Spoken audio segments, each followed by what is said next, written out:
Satnam, yogis and yoginis, hello and welcome. I hope you're doing well. We are getting very close to the Christmas season, 1 month away from it. And if you're surprised to see me with a turban and you didn't see the last video I did, then you can watch that one where I explain about my relationship to turbans and how, as much as I enjoy them, enjoy the benefit that they give me, I don't really align with the image of the Sikhs, and so I would like to be more natural and sometimes be able to, just show the way I associate more with my image. And so that's how I go through, in the streets. If you find me in the street, you will find me without a turban. And so I wanted to also be able to, show myself in this way. And today we don't have anything particularly planned. Some comments I was getting in regards to the turban video I want to address, and I think it was Infinity who was writing in a comment asking me about alternatives to the turban, and I don't think I mentioned it too much on that video. For a while before I was wearing a turban, I tried with a cloth. So I would just do like a hat with a cloth. I had a friend of mine who liked to do sewing. She liked sewing. And so I asked her to do a few models of kind of hats, handmade hats. And for a while I was wearing those with some nice cloth that I had, nice Japanese cloth. And I would use that as an alternative to using the turban. But to be honest, I didn't really find much benefit to those. It's supposed to be, just because it's covered by a natural cloth, is going to be having that effect of protecting you. But to be honest, I didn't feel as many benefits as I felt while I was using the turban, namely the pressure on the brain and the concentration of the energy and all that. It could be that there could be another form of head cover that is better than that. But anyway, so I don't find many alternatives. I would say that if you really want to experience the whole feeling of the turban, there's no alternative to the turban. The turban is the one that it does all those benefits. Still, you don't need a turban to meditate, to sit and to pray and to meditate. So that's is your choice on whether you want to use it or not. And I still plan to use it when I'm teaching trainings and when I'm teaching particularly Kundalini Yoga, but just for sharing these videos, I will not. Anyway, today I was, let me just share something I was reflecting, and then we will do a little bit of meditation, maybe some mantra chanting, something like that. We will see. Today I was listening to Henry Bergman's book, Creative Evolution. I was listening to I don't read books much. I listen a lot because I'm quite often in the car or I'm walking around, and I like to listen to some nice book. And I particularly enjoy when somebody has a good voice and they've worked on their voice and they develop this capacity to narrate a story or a book in a way that is engaging, and I don't know, it appeals to me a lot. And so I listen more than I read books nowadays. And Henry Bergman's Creative Evolution is quite amazing. That book is over 100 years old, and yet I think some of the ideas in that book are so refreshing, and I think they are perfectly valuable today. I have to be honest, it's very hard for me to read him. Of course, I'm reading the translation, the English translation, not the original in French. But he's, first of all, he's such a philosopher. He has such an incredible way of putting things into words. And then the translation is pretty good, but it's a very advanced English and also an old English. So to me, it takes a lot of brain power. So I've noticed that I cannot read/listen to that book when I'm driving. Actually, for that, when I have to just walk and listen to that. So anyway, today I was trying driving and it was very hard to keep up with the book and the street at the same time. But I captured one idea that he was mentioning that was very, very interesting. And that's about the difference between plants and animals. And he was arguing how there is no much difference between plants and animals, and anything that you may think that is purely a clear distinction between an animal and a plant, you can probably find an exception in the other one. So one of the main things is that plants can receive nutrients, namely carbon and nitrogen,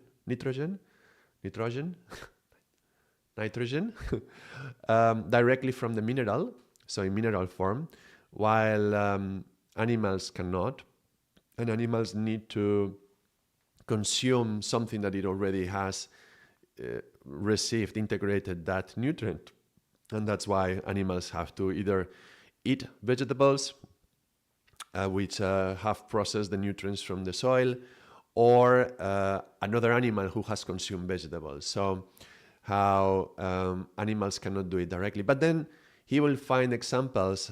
For this particular case, I think it was some sort of, I can't remember now, but there was some examples of animals who have, in some circumstances, they can receive those nutrients in the same way. And also examples of plants which don't just process directly the nutrients from the minerals, but actually consume other beings, like, for example, these carnivorous plants, right, that they eat insects. So, and he was naming a couple of different categories in which you would separate plants and animals, and naming exceptions to the case where he would find an animal that is the opposite or so. Anyway, what captured my attention was something that he mentioned about speed. He said, well, because plants can receive the nutrients straight from the minerals, from the soil, just capturing it, and there is such an abundance of minerals in the soil already, they don't need to move around to receive those. So they can just stay static and receive all those nutrients. And because animals cannot, they need to go and look for the place where they can find these nutrients. And that means having to move. Having to move implies the needing of a more developed nervous system, and so on and so forth. And I say more developed because, the plants will have like a very primitive sort of nervous system. And animals have to have a very advanced nervous system. The more it needs to do conscious actions, let's say, the more developed they have to be.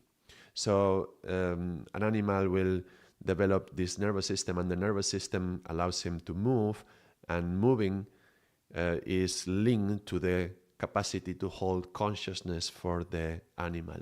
And that's where my attention got very interested, because he was making a connection between being asleep, like the plant doesn't need to be making many choices because everything happens naturally. It's just picking up all these nutrients and it's just growing. And you could say in a way that this is kind of asleep. The plant is kind of asleep. And he was talking about how some animals also would sometimes, especially parasites, tend to grab onto something and then do the same as the plant, which doesn't move. So some parasites don't need to move. Once they lock themselves onto something, and then they receive they are sucking the nutrients from that being, whatever, and then they don't have to move anymore. And somehow they kind of fall asleep. So it's kind of like going into sleep. And then he was arguing how as animals become more advanced, as the nervous system becomes more advanced and the nervous system is connected to the brain, that gives a greater capacity for consciousness. And conscious choice is linked to action, and action links to movement. Therefore, a plant, a plant or like a tree, it doesn't need to move. It doesn't need to make much action. Therefore, it doesn't need much consciousness, and it doesn't have much support for extra consciousness. While an animal, which is an active being that is looking around the world for some food, he's going to have to be making choices, and that's going to require a certain level of consciousness. And the fastest you move, the more consciousness is going to need to be able to adjust quickly what his behavior is going to be. So I found that very interesting, because if we are now coming to humans, we talk about how humans are like an animal but more advanced, and the nervous system of humans is much more advanced than the animal, and therefore our capacity to hold consciousness is greater. And this is the whole key about yoga, right? It's about consciousness. So when we think about yoga and consciousness, we think, well, hold on a second, because when we do yoga and meditation, we actually sit and close our eyes and stay silent. And that is kind of like becoming a tree. And actually, I remember some practices from the Bihar School of Yoga, from Swami Shivananda's branch, where I think was that Karya Sterham, I think it was called. It's been a long time since I read those books, but this Karya Sterham was a practice in which you imagine that you are like a tree, you grow the roots down into the ground, and then you kind of feel like the body is like the branches, and so you are becoming very stable and creating some sort of psychic paralysis, something like that. So you put yourself in a position in which the body is not going to move, and you convince yourself that you are paralyzed in that way. And the outcome of this is that the body gets still and stops bothering you. Because the meditation, when somebody starts to explore meditation, they will find that when anybody who's probably listening right now has meditated at some point, and you probably experienced when you close your eyes and you try to meditate, the first two challenges that come is obstacles in the body and obstacles in the mind. This is the most common. So obstacles in the body. And generally when we sit to meditate, it's often going into one direction or the other. So you will find that some days when you sit to meditate, the body is just very distracting. So you will feel one leg is falling asleep, or you feel the back is not fully aligned, or some pain in some muscle, or the clothing is kind of uncomfortable, or something that is bothering you. And generally some days are going to be like that. You sit to meditate and you're kind of fighting to keep yourself concentrated on the meditation when the body is creating all these sort of distractions. And the other distraction, some days you don't care about the body at all, but it's just your mind is going all over the place, is thinking about 100 things, is trying to make some decisions that it doesn't need to make right now. It's remembering things that happen, or imagining things that are going to happen, or maybe it's just very tamasic, very sleepy and hard to keep aware. And then all the challenges are happening in the realm of the mind. So these are the two general obstacles that often anybody encounters as soon as they start learning how to meditate. And so this practice, the Karya Sterham, I think it's called, I should check, but I think that's the name. That's, you imagine that you are this tree, and by doing that, you minimize the distractions of the body. So when the body becomes into this psychic paralysis, it stays there, and you stop having all these feelings of whether the leg is asleep or the pain, there's some pain in the knee or whatever.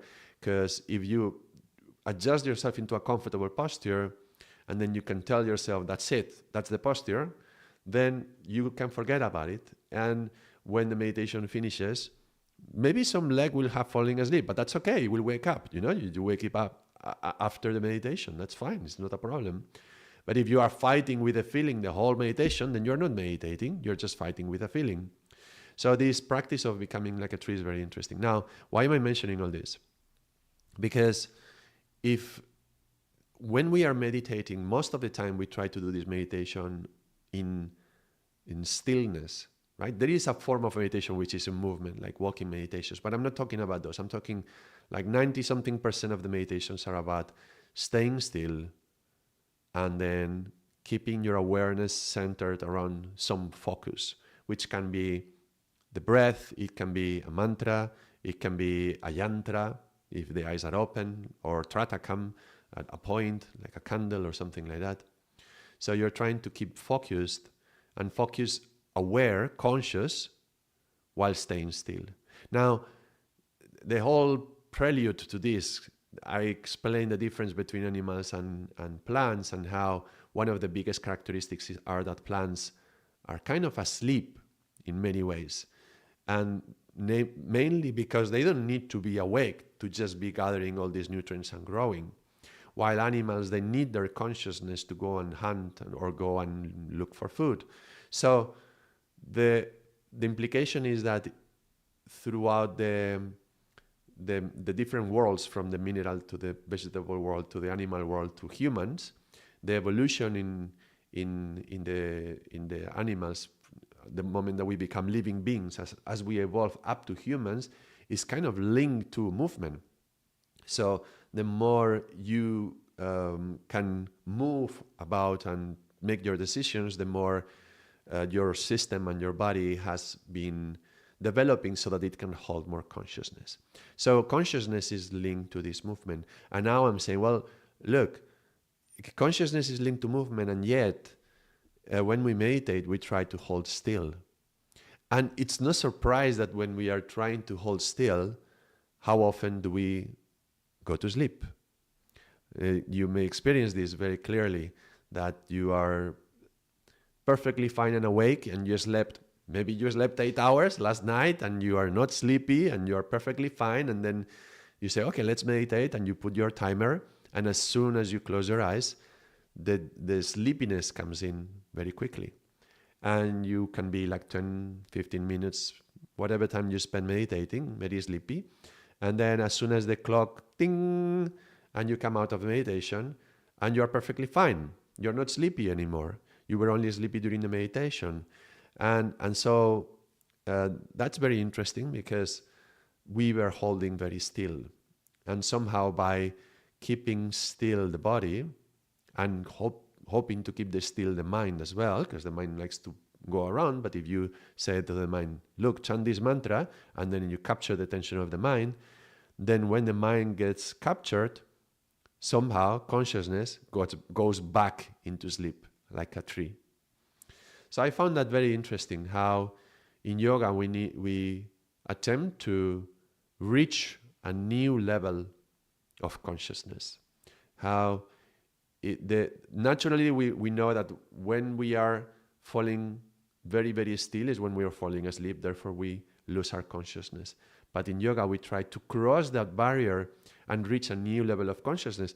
We try to reach this consciously conscious or super conscious state by going through the point of sleeping. And that's very interesting. I've connected this idea of the going beyond the sleepiness. I mentioned it, I think it's in the mind course, when we were talking about Turiya, that I find very relevant that in Samkhya philosophy, when they describe the 4 states of consciousness, Turiya, the 4th state, the more elevated state, is actually after the unconscious state, is Jagrat, Swapna, Shushupti, Turiya. So Jagrat would be the awake, kind of awake, yeah, like the regular awakeness, which is kind of, daydreaming, but it's also awake. Swapna is like dreaming, in dreams. Sushupti is asleep. And Turiya is the 4th state, the consciously conscious. And so it comes after Sushupti. And even though we know it's not a state linked to unconsciousness, it's actually more conscious than Jagrat, more conscious than awake. And yet that's the challenge as we become more still and the brain wants to go to sleep. Can we stay awake? Can we remain conscious? Yeah, this is the challenge. So I think that this ties in with the concept of lucid dreaming as well. We have some video in the channel about lucid dreaming, and I explained how that was my first experiences into yoga came through lucid dreaming. And I would have all sort of weird experiences of consciousness, because when you are lucid dreaming, you can make whatever you want in your dreams. And I would have all sort of wild dreams because I wanted to experiment. So I remember, for example, one night when I would go into this state and I would do it every day. So I was into the lucid dreaming and I was like, okay, what do I want to explore today? And I thought, well, you know what? You know how these flies have all these eyes? Well, the eyes is like many segments and they can see behind. And I was like, how would it be to have a consciousness that you can see not only in front, but also behind? And the moment I asked this, it happened, because you're lucid dreaming. You can create your own reality. So, and then I could see behind me and in front at the same time. And I thought, well, if I can see behind, why not 360 degrees? Why not like a sphere of consciousness looking in all directions? And so in this lucid dream, I became a point of consciousness that was looking in all directions at the same time. Can you imagine how weird is this?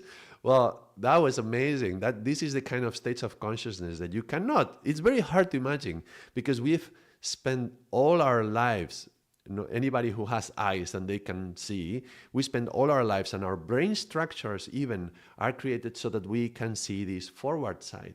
Imagine if you can see forward, backward, up and down in all directions at the same time. Well, that's quite an experience. So that's how, through lucid dreaming, which is, the mind going to sleep, dreaming and sleeping, and reaching a different level of consciousness and being aware of something different. The possibilities of what is possible, that doesn't sound good. The possibilities open up, right? What is possible opens up, and then you can, for example, see in all directions. So there is this kind of evolution of consciousness from stillness to movement, and now through stillness we're trying to reach another state. But there is some other thought that connects to this then, because what I was thinking today in the car is that the age that we live right now is an age of absolute acceleration. That is, when we used to have breaks, and I'm talking about our mind. I remember when I was younger and I wanted to learn a new language, and I read some suggestions saying, how much lost time you have, like when you are in the queue of the supermarket, time that you are not doing anything, you could be learning a new language. Why don't you create some flip cards, keep them in your pocket, and then waiting for the supermarket to be your turn, you get the flip cards, and then you go through them and learning new words. And so I was doing those kind of things, and I was thinking like, how good. I'm not wasting any minute. I'm always engaged, right? Well, times have changed, because now no one is still, or almost no one, right? If you're in the queue of the supermarket, who doesn't have the phone in their hand, and they are like flicking away, and really quick, seeing one video, click, click, click, click, very quick. And so moments which used to be stillness and quiet for the mind have actually become more accelerated. So we are operating all the time at a certain speed. Now, another example, right? When we learned to use computers, we had these windows. Windows appeared. Before we didn't have Windows, but then when Windows appeared, we had all these windows. And then tabs were invented, right? And you would be changing from window to window, alt tab, but now also tabs within the same window. So it's like the complexity of the attention is like multiplies. There's so many things, so many options calling for your attention, and the brain works so fast, and we're moving from one tab to another, from one window to another very quickly. And so quickly, that's the word, right? So consciousness is kind of going over all these places much faster. And then the moments that we have for rest, like going to the toilet, how many people are tick, tick, tick, tick, tick, in the toilet, or in the bus stop, or in the queue for the supermarket. So what I'm thinking is that if consciousness has been linked to movement, and as an evolution from trees, plants, to animals, into humans, and we see now this world, the movement is accelerated, right? Even going to the street, the cars, everything is much faster. We used to walk by our own 2 feet. Maximum, you would take a horse, right? But now everything is accelerated. So could it be that this acceleration is pushing the human's boundaries to reach another level of consciousness? So I was wondering, how could it be possible that we as a society, we as a humankind, as a race, are kind of evolving out of the limits that we had so far by being exposed to all this speed. And even social media is creating, because I always see social media like a lot of negatives associated with it. But could it be that this is training us, training our brains, training our neural systems to work in such a way that they are capable of holding a higher level of consciousness? So this is not going to be an excuse. I'm not going to rationalize this to give an excuse for social media and to make people more addicted to that. I'm trying to find the yin and the yang, the positive and the negative of everything, the light and the dark of everything. And then I'm considering whether social media is like, has become, and the whole speed of everything, not just social media, everything around us that is faster, has become like the trigger. It's like a trigger for what is to come. And hopefully what is to come is not more mental illness and ADHD and all these things, but rather accessing new ways of processing information on our brain, which gives greater capacity to hold consciousness. I wonder about this. It's not a finished thought. It's just an open thought that I just had this morning. And so I wanted to share it and explore it with you. Let me know what you think. In any case, the path of yoga, whether we open up our brains to higher speed or not, in any case, the yoga, we are going to want to go back to stillness. Now, social media is like an in-between of what we can become. And let me give another more example of this. This is a concept that I remember listening from Ardaas Singh. He mentioned how, imagine that in the future we all develop our sixth sense and we are all capable of communicating telepathically. And so you can just think about your father and just instantly communicate with him, and he can communicate back. Imagine that this was possible. Well, this is possible right now with, WhatsApp. So could it be that technology has become a bridge between what we can do right now with our brains and what we will be able to do with our consciousness in the next generations? And this is like a training of what is possible, right? It's like we are becoming accustomed to being available 100% of the time, all day. Anybody can contact us, send us a message. And could this be a training so that someday we don't need this? And someday we can all merge into a universal cloud, right? Rather than your iCloud or whatever cloud you use, can you plug into the universal cloud and can you communicate through that cloud? And well, if everybody can communicate, that the speed of which that data is going to move is going to be much faster. So we have to be ready to deal with that speed. So this has been a good training for us to be able to access a higher speed of communication. So I can easily see how humans or mankind is evolving to a new stage, something that we don't really know what it will become. But Shiv used to say that, maybe in 50 years, we will look back and we will seem like aliens to ourselves. We will look like primates, like monkeys or something like that. We would see that there has been such an evolution that it's hard to compare ourselves, like a leap in the mutation of the race. So I was just considering this, how the speed of everything around us is triggering that kind of mutation, if you wish. And then comes another aspect, not just, this is like an intermediate state. Then there is another second intermediate state. You are probably aware of the advances in artificial intelligence and the research that is being done on brain-human interfaces. So there is this, how is it called?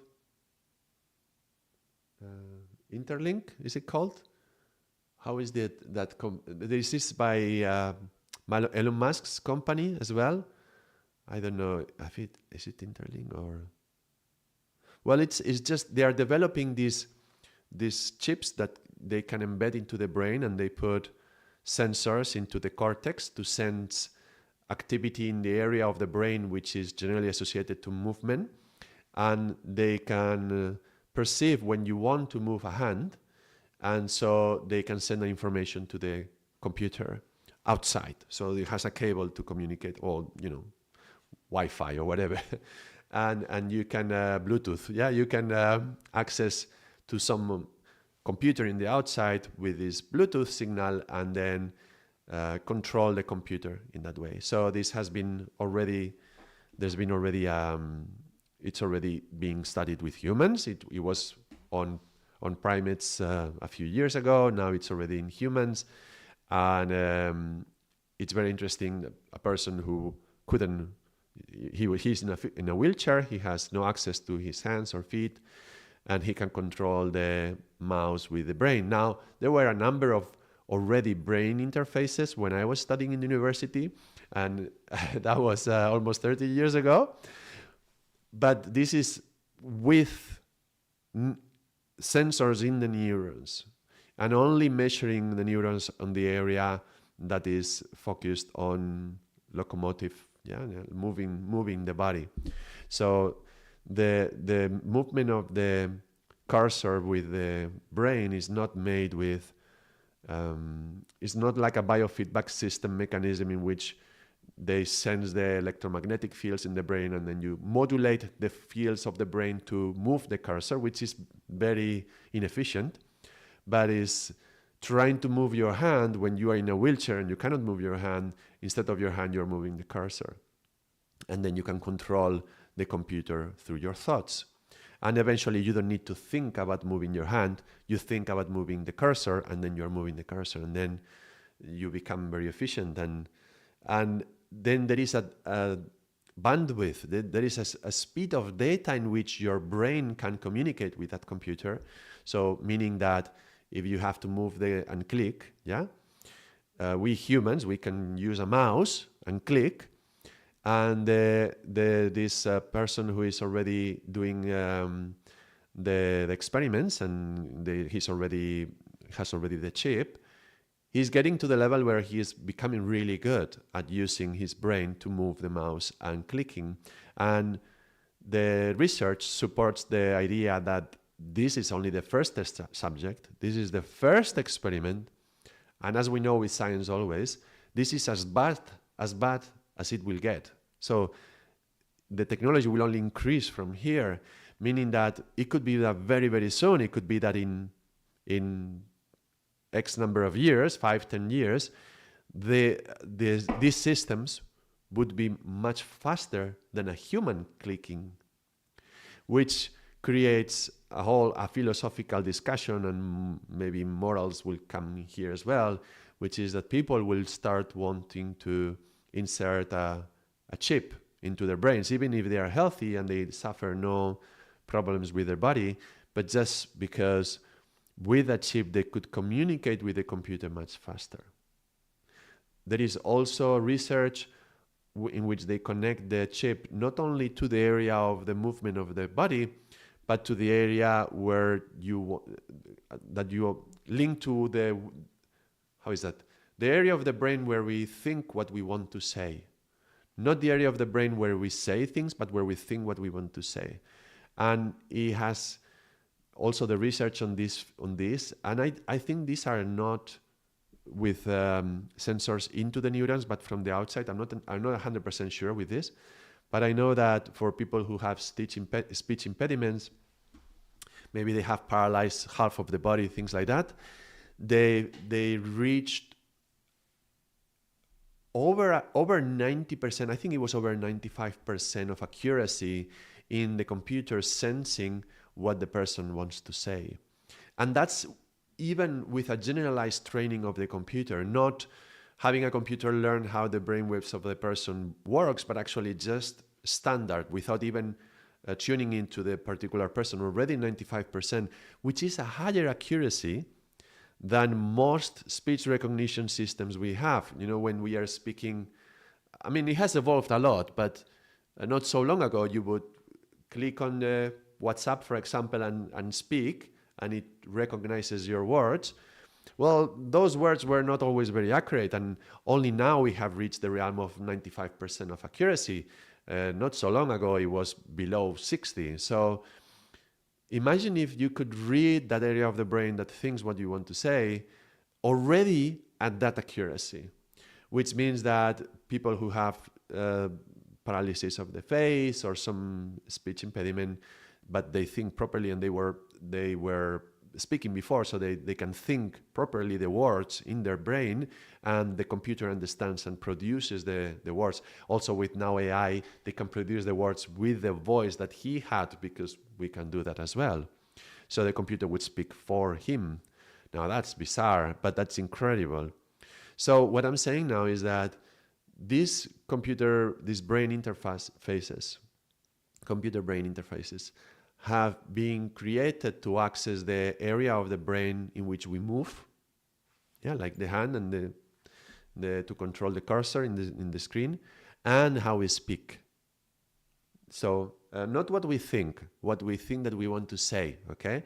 Not just reading the thoughts, but reading the words that we want to say.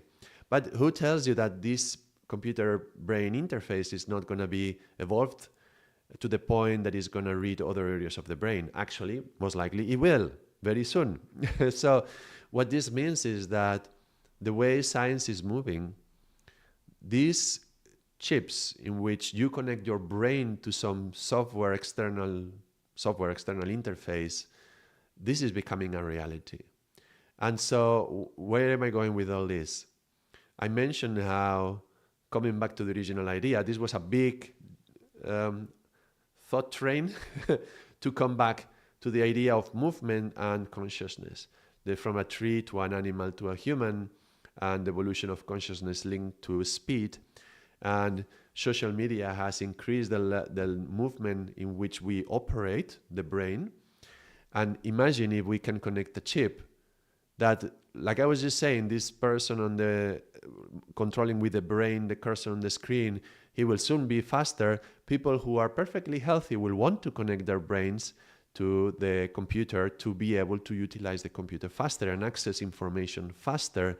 And there will just be direct connection from the computer, from the brain to these computers, which means that the speed in which you are limited to is not the speed of the eye, which is how much? 26 times per second, I think it captures the image, or the speed of your mouse, physical hardware mouse, physical mouse, which is going to be slow compared to the speed that you have in your neurons, and you can access how many bits per second you can access in your brain. So the speed at which we are going to be processing information is going to be probably exponentially increased, right? The rate of increase, we have no idea how fast this is going to get, how quick. And so that's kind of scary in a way.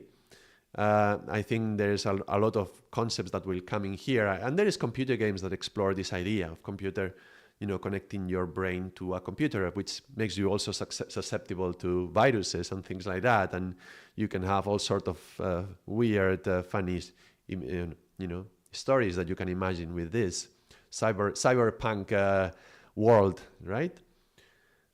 But taking it from the perspective of consciousness, could it be that that's also an attempt to try to breach the limitations that we have right now into, for example, using words and understanding each other through words?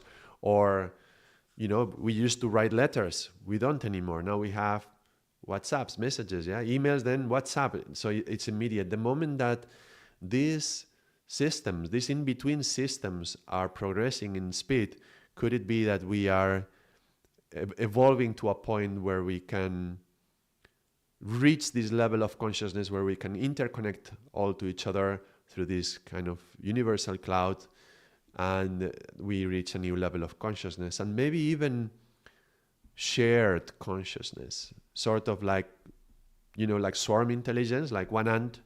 What can one ant do? What can a million ants do? The whole swarm of ants has the capacity to build a bridge where one ant would not, right? So there is this swarm intelligence. Or could it be that in humans as well, as we learn to interconnect our consciousness, not our brains, not our minds, but our consciousness, then we can reach a new level? That's an idea. That's a thought.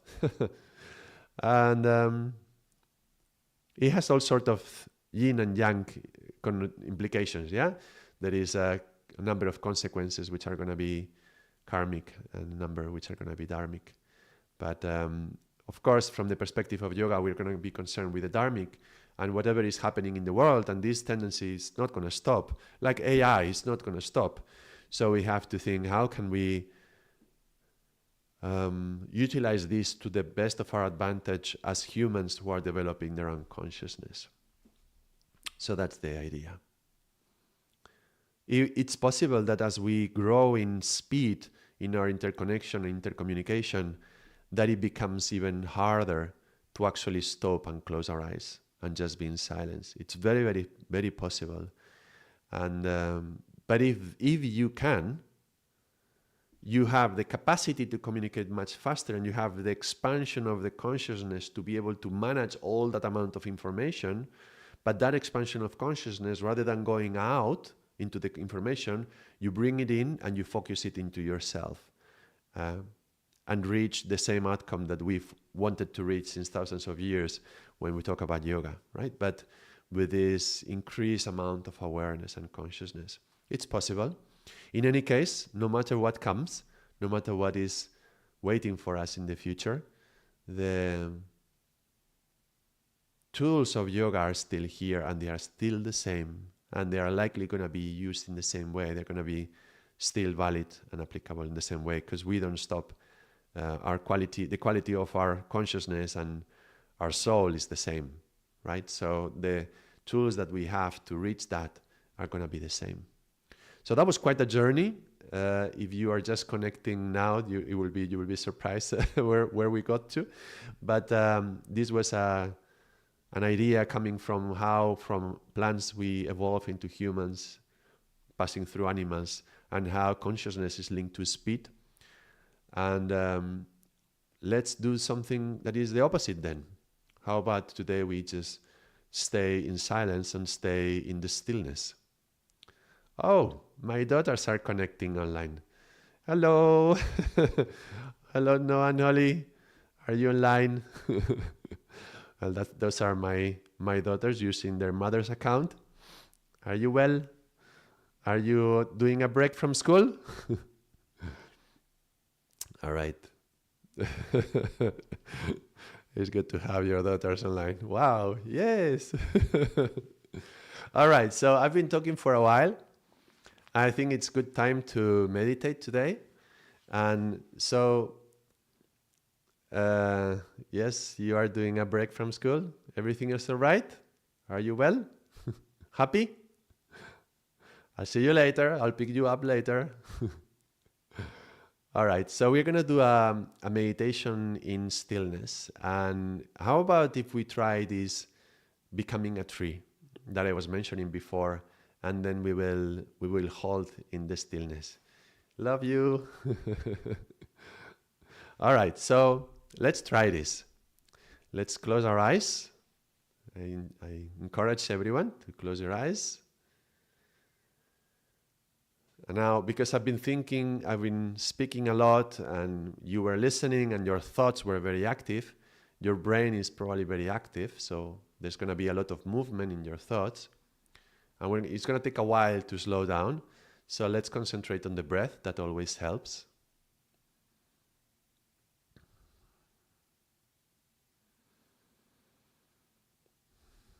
And something that helps also to slow down is to connect with the slowest of the elements. The more tamasic of the elements is earth. So feel the weight of your body. And if you are sitting, feel how your body contacts the floor or the chair or wherever you are sitting.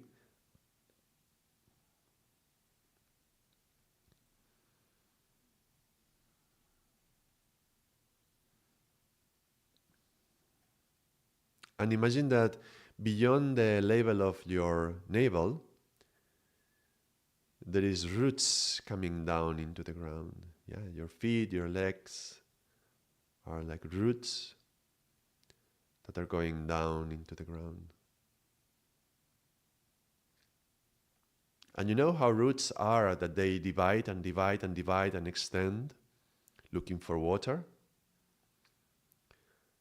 So with your consciousness, extend those roots to make your tree very stable. The longer the roots, the wider the area they embrace, the more stable it's going to be.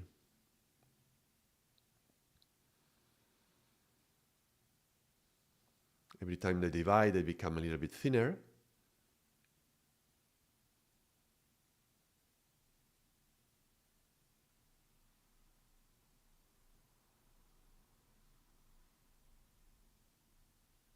Now, after you start imagining this, from the navel down becomes like the roots of a tree, and stop worrying about what happens there. Stop caring about feelings of the body. You don't have feet, you don't have legs anymore. It's just the roots of your tree. And imagine and feel how they extend deeper and deeper and wider, almost to infinity if you wish. Dividing and dividing and dividing, a little bit thinner every time, but getting farther and farther away.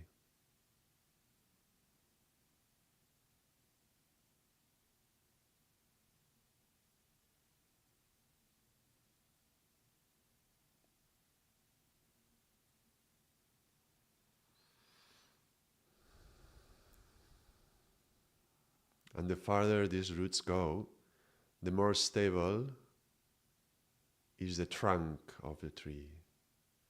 The trunk of the tree is your trunk, is your body, is your spine, which will feel solid if the roots are stable.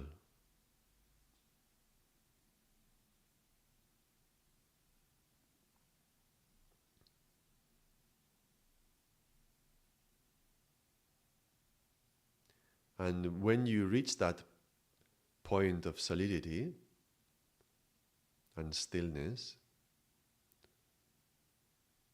allow the body to stay in that position. Imagine that you cannot move even if you wanted to. Like trees don't move. So imagine that you stayed in that position until the meditation ends.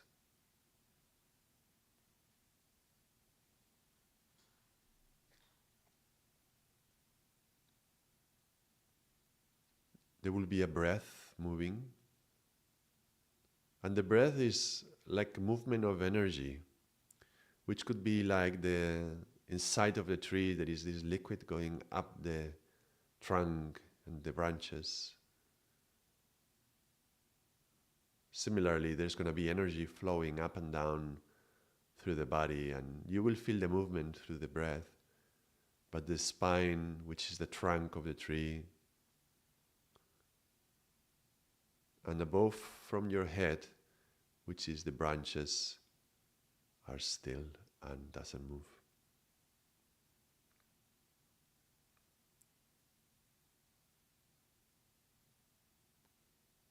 You can even imagine and feel how from the head is like these branches opening up, like a large tree, expanding,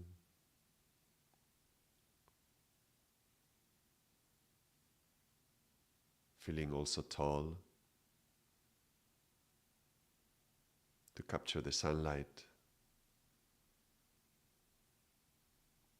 You can feel the air between the leaves and the branches and the limbs. And there may be a very soft swaying with the breath. With the breath is the wind. As you breathe, you feel the wind blowing through the leaves and the branches and the limbs.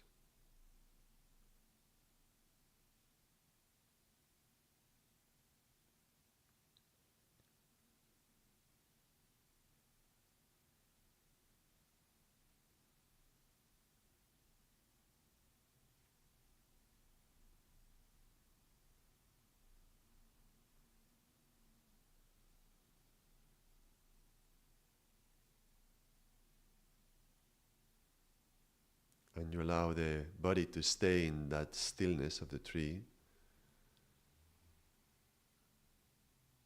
And you bring your awareness down from the branches and the leaves, back down into the trunk,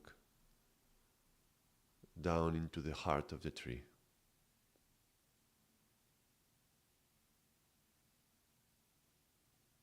And feel this heart, how it's growing with the inhale and relaxing with the exhale.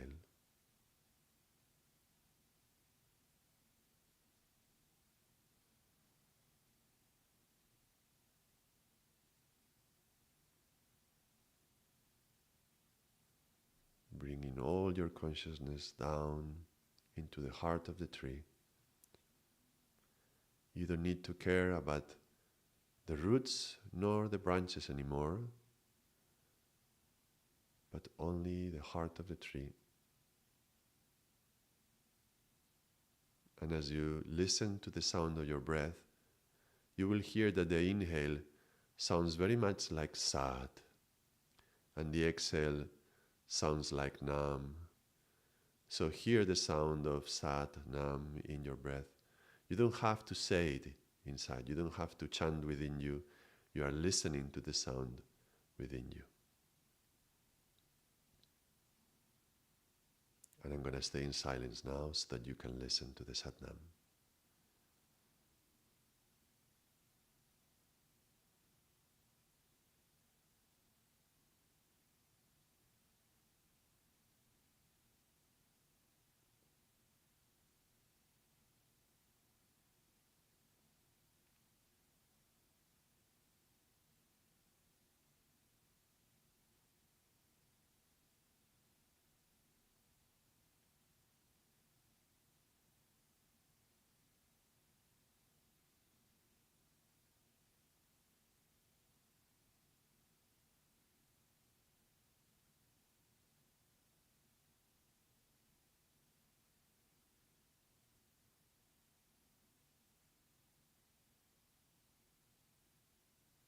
There is nothing else to think, nothing to decide, nothing to plan, nothing to do.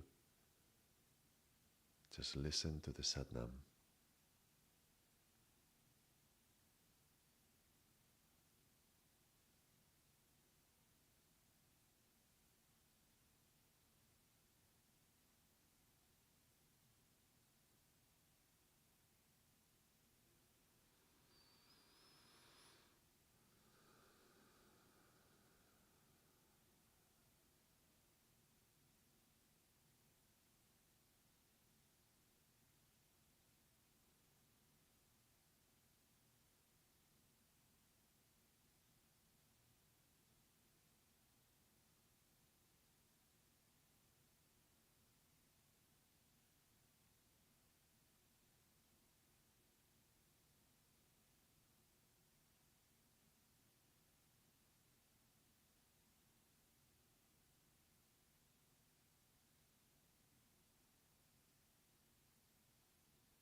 Exhale.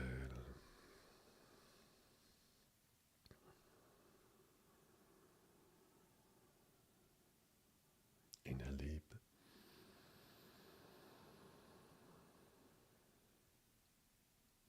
And exhale.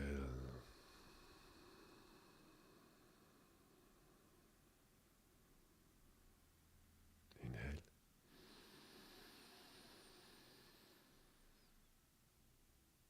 And exhale.